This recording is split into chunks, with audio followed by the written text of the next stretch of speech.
Epístola de Paulo aos Tessalonicenses, a segunda epístola, capítulo 1, versos de 3 a 12. Assentados reverentemente, os irmãos vão acompanhar a leitura da palavra de Deus, que nos diz assim: Irmãos, cumpre-nos dar sempre graças a Deus no tocante a vós outros, como é justo, pois a vossa fé cresce sobremaneira, e o vosso mútuo amor de uns para com os outros vai aumentando a tal ponto que nós mesmos nos gloriamos de vós nas igrejas de Deus, à vista da vossa constância e fé em todas as vossas perseguições e nas tribulações que suportais, sinal evidente do reto juízo de Deus, para que sejais considerados dignos do reino de Deus, pelo qual, com efeito, estáis sofrendo.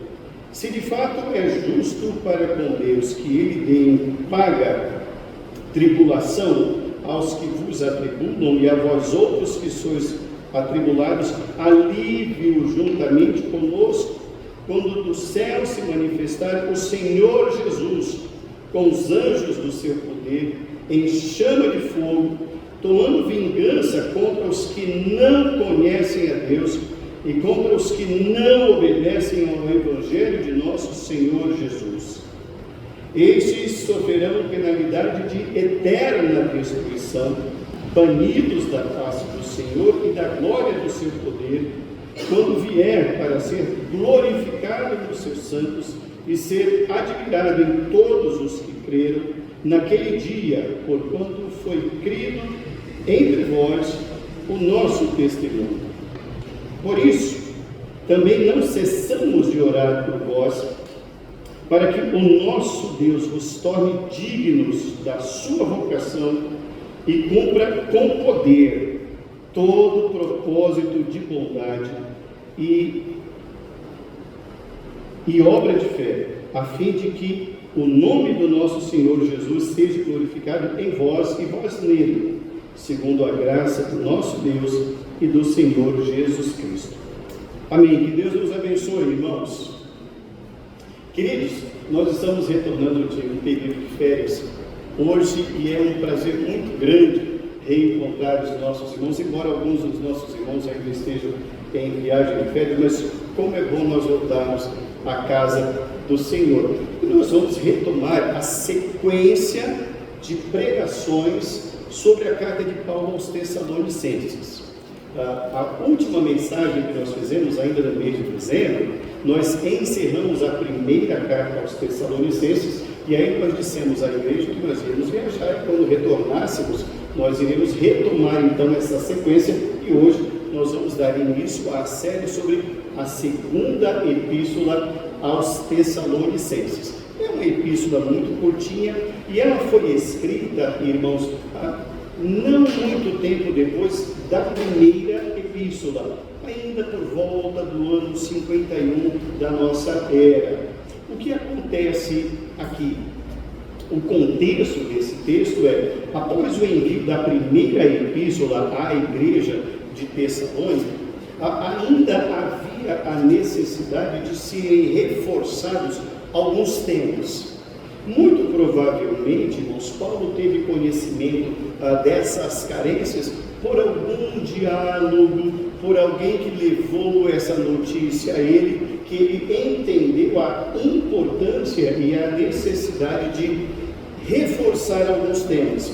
Por exemplo, ele vai terminar essa segunda carta da mesma maneira que ele terminou a primeira, falando sobre a volta do Senhor Jesus. E ele vai repetir esse tema e vai falar novamente sobre isso, com outros detalhes na segunda carta, irmãos, porque esse assunto é natural que surjam dúvidas ou especulações ou curiosidades nas igrejas, entre os servos de Deus, sobre a vinda do Senhor Jesus Cristo. Então, quando ele orientou na primeira carta, parece que aquilo não foi tão claro para alguns. Não que Paulo não tenha sido claro, mas talvez o entendimento de algumas pessoas não foi devidamente esclarecido e ainda continua aquela celeuma na igreja. Então, conhecedor disso, Paulo escreve esta segunda epístola, que ele vai tratar de algumas questões, mas isso falaremos oportunamente. O contexto que nós vamos trabalhar na noite de hoje, irmãos, tem a ver com uma situação que estava ainda latente na vida da igreja. O que era então, reverendo, que estava acontecendo na igreja, que a igreja precisava de uma intervenção, de uma orientação, de uma pastoral, de um aconselhamento. A igreja de Tessalônica, irmãos, era uma igreja que estava passando por provações. E essas provações que a igreja estava passando, estavam incomodando. Sabe por quê, irmãos? Porque quando a gente é novo na fé, quando a gente é um recém-convertido, alguém pode pensar assim: puxa, agora eu creio no Senhor, agora eu conheci a palavra do Senhor, agora está tudo bem na minha vida, agora tudo vai dar certo, né? As pulgas do meu cachorrinho vão embora, o periquito, o papagaio, o canarinho vai cantar sempre bem, o meu gatinho nunca vai ter problema, vai estar tudo bem. E a gente sabe que não é bem assim. Pelo contrário, surgem provas, e provas que não são fáceis de serem enfrentadas. E o inimigo vai usar isso para dizer: está vendo? Olha o que aconteceu com a sua vida depois que você creu nesse Deus.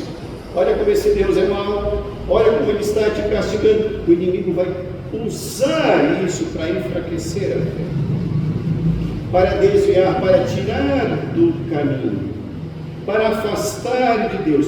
Daí a necessidade de um novo convertido ter um acompanhamento, um discipulado. Daí a necessidade, irmãos, da integração no corpo visível na igreja. Daí a necessidade do pastoreio. Daí a necessidade da congregação. Daí a necessidade de estarmos juntos, unidos, orando, nos admoestando. E a Bíblia é larga nesses textos da necessidade e da importância da comunhão. Tanto que o autor da Epístola aos Hebreus, no seu capítulo 10, no verso 25, ele vai dizer: não deixemos de congregar-nos, como é costume de alguns. Então, qual a importância disso? Por que e como devemos enfrentar as adversidades? Paulo abre essa segunda carta falando sobre esses momentos das aflições que a igreja está enfrentando. Na noite de hoje, irmãos, o título da nossa mensagem é o Deus justo que sustenta o seu povo em todo o tempo. O Deus justo que sustenta o seu povo em todo o tempo. O contexto que nós acabamos de ler, irmãos, Paulo está falando sobre as aflições que a igreja está enfrentando. Paulo está dizendo: eu sei que vocês estão sofrendo, eu conheço vocês, eu não estou alheio às dores que vocês estão enfrentando, eu estou percebendo as dificuldades, eu estou sabendo disso. E Paulo, em outras palavras, está dizendo: se eu sei, Deus muito mais do que eu também sabe. Então, o propósito do apóstolo Paulo no início dessa carta, ou dessa epístola, irmãos, é levar uma palavra de consolo à igreja sofredora, é levar uma palavra de ânimo e fazer saber à igreja como Deus usa as aflições da igreja no dia a dia. A primeira lição que nós observamos nesse texto aqui, que nós podemos tirar desse texto, que Paulo está esclarecendo à igreja, irmãos, é que a graça de Deus se manifesta no crescimento da fé em meio às tribulações. A graça de Deus se manifesta no crescimento da fé em meio às tribulações. Volte o seu olhar para os versos iniciais, a partir do verso de número 3, versos 3 e 4. Irmãos, cumpre-nos dar sempre graças a Deus no tocante a vós, como é justo, pois a vossa fé cresce sobremaneira, e o vosso mútuo amor de uns para com os outros vai aumentando, a tal ponto que nós mesmos nos gloriamos de vós, nas igrejas de Deus, à vista da vossa constância e fé em todas as vossas perseguições.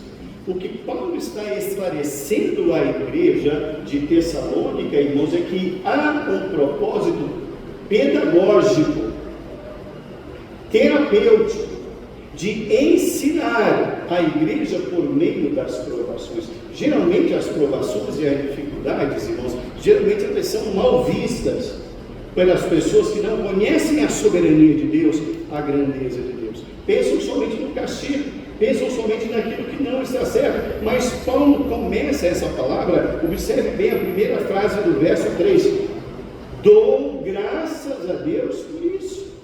Ele está querendo fazer com que a igreja aprenda a extrair as lições de crescimento na fé, de forma que a igreja não veja um problema em si, mas entenda o propósito de Deus naquelas aflições. Não nas circunstâncias, quando elas apenas são favoráveis à igreja, mas há um processo pedagógico. A igreja, irmãos, apesar de todas as dificuldades, apesar de todas as circunstâncias negativas e contrárias, a igreja de Tessalônica aprendeu a crescer. Então foi uma igreja, irmãos, que aprendeu a enfrentar o sofrimento. Então a igreja de Cristo Jesus aprendeu ali, e nós, como igreja de Cristo hoje, precisamos aprender que há sim propósitos maiores do que aquilo que os nossos olhos contemplam, quando algo vem da parte de Deus de forma permissiva. Deus permite sim as dificuldades. Paulo vai dizer aqui nesses textos, irmãos, nos versos 3 e 4, que não apenas o amor da igreja crescer, porque o sofrimento faz exatamente isso, nos une como igreja. Mas ele vai dizer também que a fé também cresceu. A igreja aprendeu a extrair pontos positivos para a vida espiritual no dia a dia da dor, no dia a dia das dificuldades, no dia a dia das perseguições. Ele diz: a vossa fé cresce sobremaneira. E ele vai dizer, a ponto de eu falar isso para as outras igrejas: olha, vocês são testemunhas, eu compartilho das lições do crescimento que vocês estão enfrentando aí. O que nós aprendemos nesse primeiro tópico sobre a graça de Deus, irmãos, na dor, é que o crescimento espiritual é obra da graça soberana de Deus.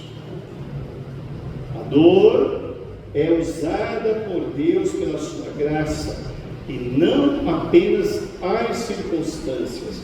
O texto está nos ensinando, irmãos, que mesmo no meio das perseguições, a igreja conseguiu ser perseverante. Ela perseverou na fé, e não apenas perseverou. A fé daqueles irmãos demonstrou uma evolução, um fortalecimento, um crescimento.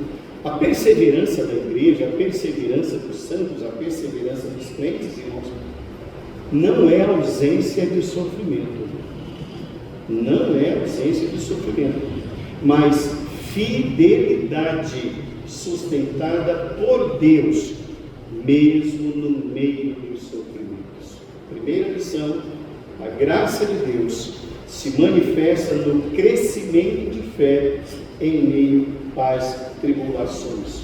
Aprendemos, irmãos, com esse primeiro tópico, que as tribulações, que as perseguições, que os problemas, ou mesmo as enfermidades, elas não são sinais do abandono de Deus, do afastamento de Deus, de que Deus virou as costas, de que Deus se esqueceu da sua igreja.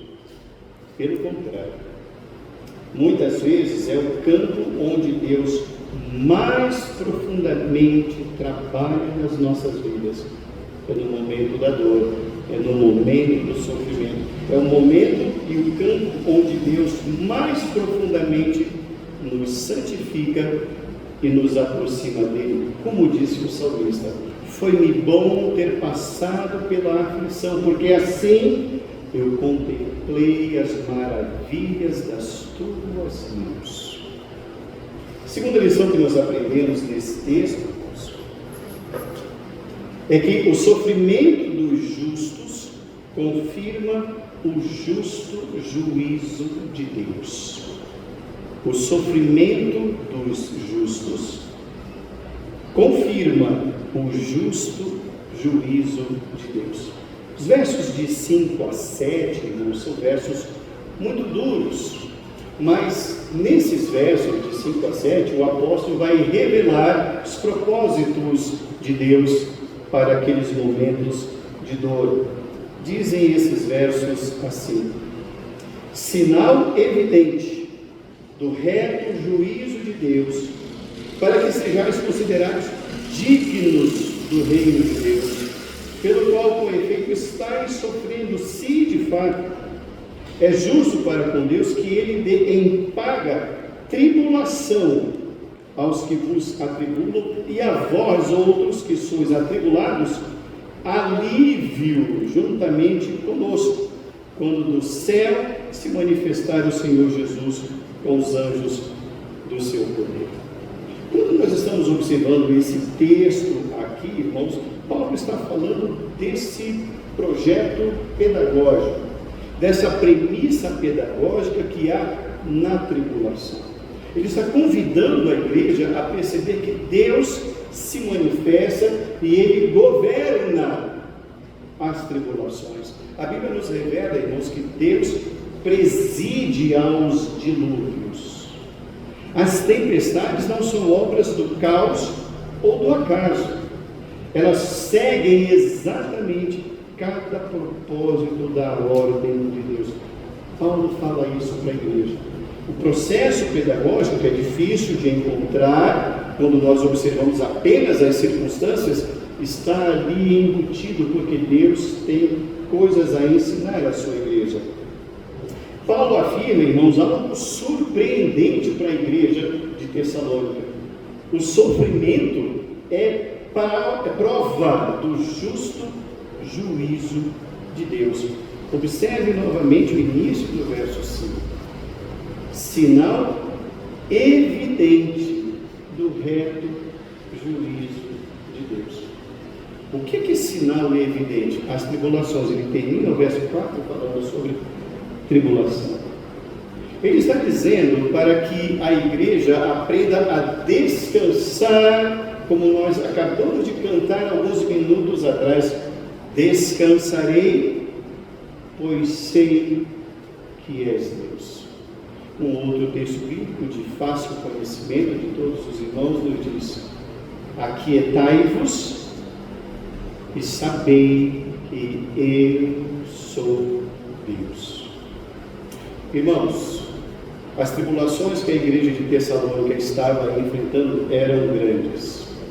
Eram questões teológicas e perseguições físicas, não apenas ideológicas. Não era fácil e não era fácil. A igreja estava sofrendo. Mas a igreja, Deus foi dando capacidade à igreja, para a igreja tirar daquilo lições espirituais que fizessem e fizeram com que ela crescesse. Isso não significa dizer, irmãos, que o sofrimento é que nos torna dignos do reino, mas que o sofrimento evidencia que nós pertencemos ao reino de Deus. Mas reverendo sofrimento, não aceito, né? Eu repreendo, como alguns diriam no passado, né? Repreendo, está amarrado a algo dessa natureza. Irmãos, isso não é bíblico. Irmãos, isso não repousa nas páginas das Escrituras. O próprio Senhor Jesus foi tentado, Ele mesmo sofreu, Ele mesmo foi perseguido, e disse: se perseguiram a mim, também perseguirão a vós outros. Bem-aventurados sois quando essas coisas vos ocorrerem. A perseguição que a igreja de Tessalônica estava enfrentando, Paulo diz, é fruto do juízo de Deus. Ser cristão, irmãos, aqui não é sinônimo de nunca atravessarei problema, mas de que nós pertencemos ao reino de Deus. O reino de Deus, irmãos, ele é recebido pela graça de Deus, não por merecimentos humanos. Deus usa, é o que Paulo está dizendo aqui à igreja, Deus usa o sofrimento como meio para confirmar e multiplicar a fé genuína dos eleitos de Deus. O cristão, irmãos, ele sofre não para conquistar o reino, mas porque já pertence ao reino. A perseguição é uma consequência de pertencimento, de eleição, de soberania de Deus, e como consequência o mundo nos odeia. Por quê? Porque nós não somos deste mundo. Assim como o nosso Senhor também passou essa aflição, ou as aflições, a igreja de Deus também passa. O sofrimento dos justos confirma o justo juízo de Deus. Há uma terceira lição, irmãos, com a qual nós queremos aprender nesse texto. A terceira lição é: a justiça de Deus será plenamente revelada somente na volta de Cristo.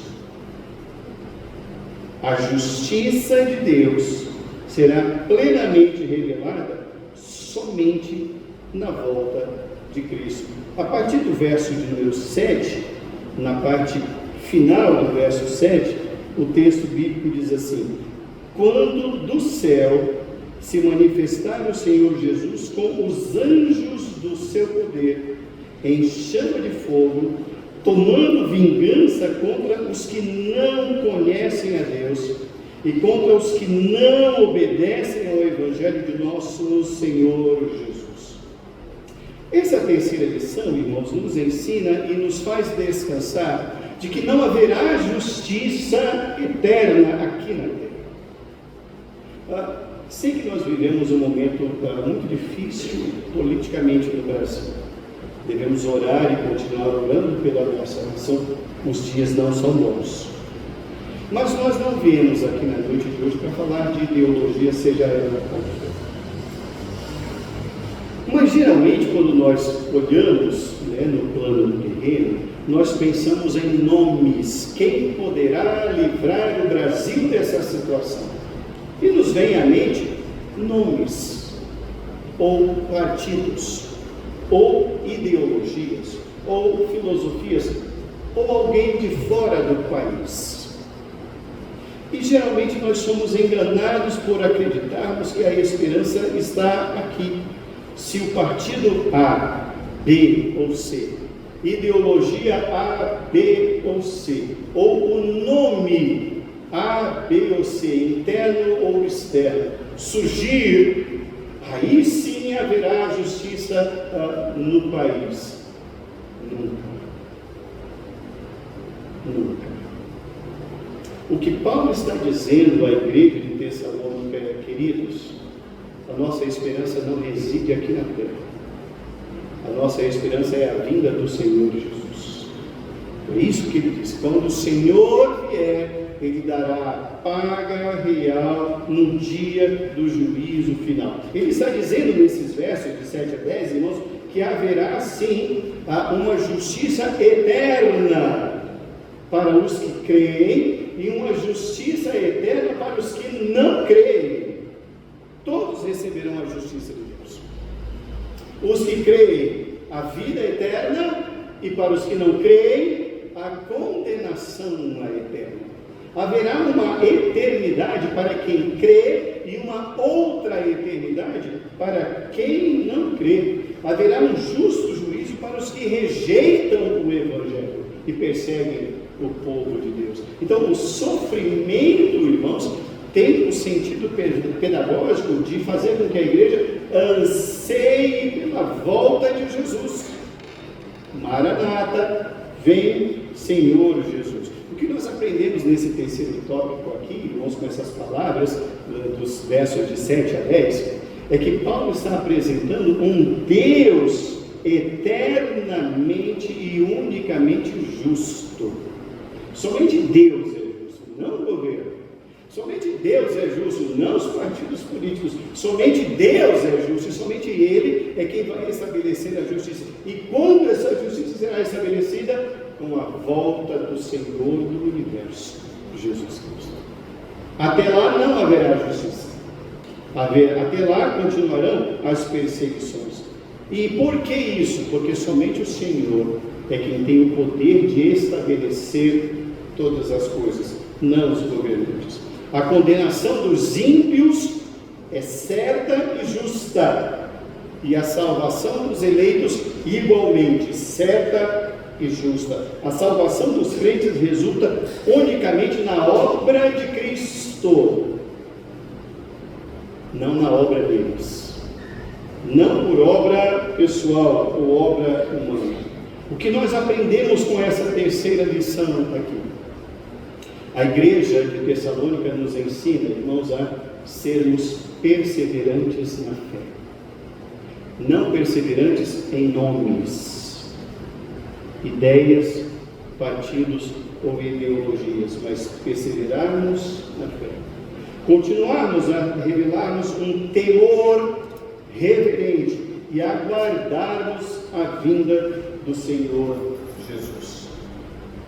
Quarta e última lição da noite que nós aprendemos com esse texto, irmãos, é que o propósito final de todas as coisas, o final de tudo, é a glória de Cristo na igreja. O propósito final de todas as coisas é a glorificação de Cristo no meio do seu povo. Observe os versos de Números 11 e 12.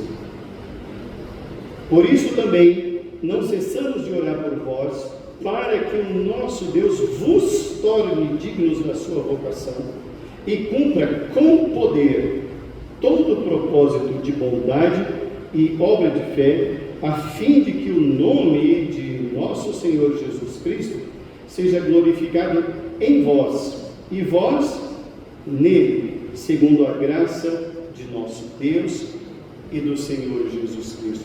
Observemos bem aqui, irmãos, que o apóstolo Paulo está dizendo que há um propósito maior de Deus. Ele está dizendo, é notória a evolução da fé de vocês, é notória a evolução e o crescimento do amor de vocês, isso é notório, muito bom, eu testemunho isso para todas as igrejas, mas não nos esqueçamos, o propósito maior é a glorificação do Senhor Jesus na igreja, e a igreja nele. A alegria da igreja é no Senhor da igreja, não em partidos políticos ou em nomes. Paulo termina, irmãos, essa sua abertura fazendo essa oração. Eu oro por isso, eu intercedo por isso, eu rogo a Deus por isso, dizendo que todas essas coisas, fé, perseverança e santificação, essas coisas possuem um propósito maior do que a fé, maior do que a união da igreja, é a glorificação do Senhor da igreja. Aumentar a fé, maravilha.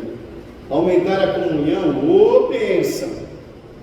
Mas muito mais do que isso, é o Senhor da igreja ser glorificado nela, e a igreja ser engrandecida nele. O verso 12 diz, para que o nome de nosso Senhor Jesus seja glorificado em nós. Você está conseguindo perceber o propósito pedagógico do sofrimento? É a glorificação do Senhor na perseverança da igreja. A igreja, ao perseverar na fé, glorifica o Senhor da igreja.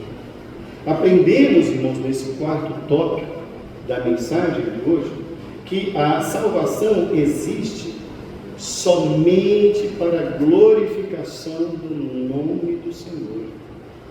Por isso que um dos 5 solas da reforma é soli Deo glória. Glória somente a Deus.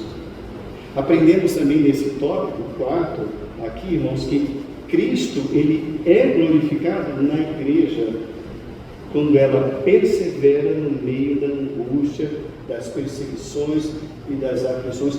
Cristo é glorificado, ele é engrandecido. E aprendemos também que toda boa obra é fruto do poder do Senhor. É fruto da graça do Senhor abençoando a igreja.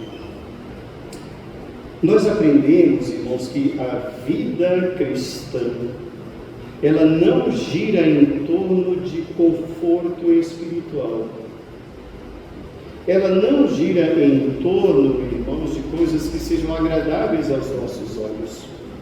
Mas ela deve girar em torno da glória de Cristo. É o alvo maior, tanto agora quanto na eternidade.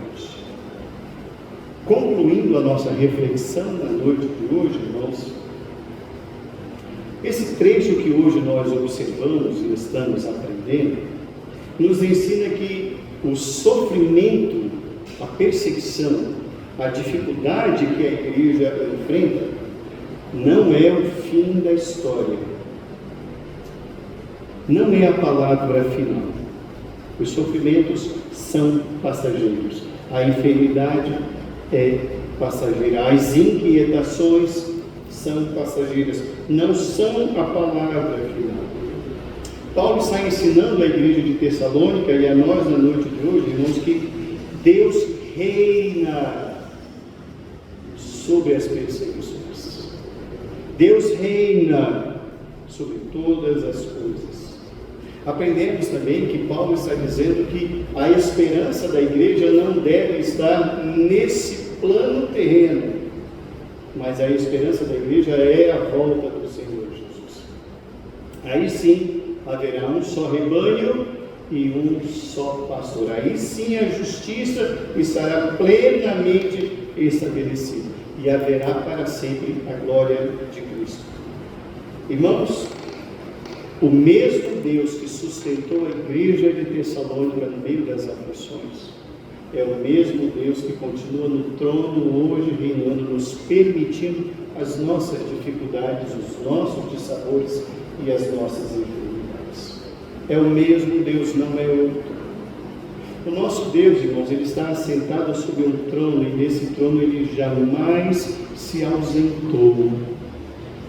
Deus jamais saiu do trono. A Bíblia nos revela que ele não dorme, nem dormita, ele não pestaneja. Os seus olhos estão atentos a tudo que se passa sobre a face da terra.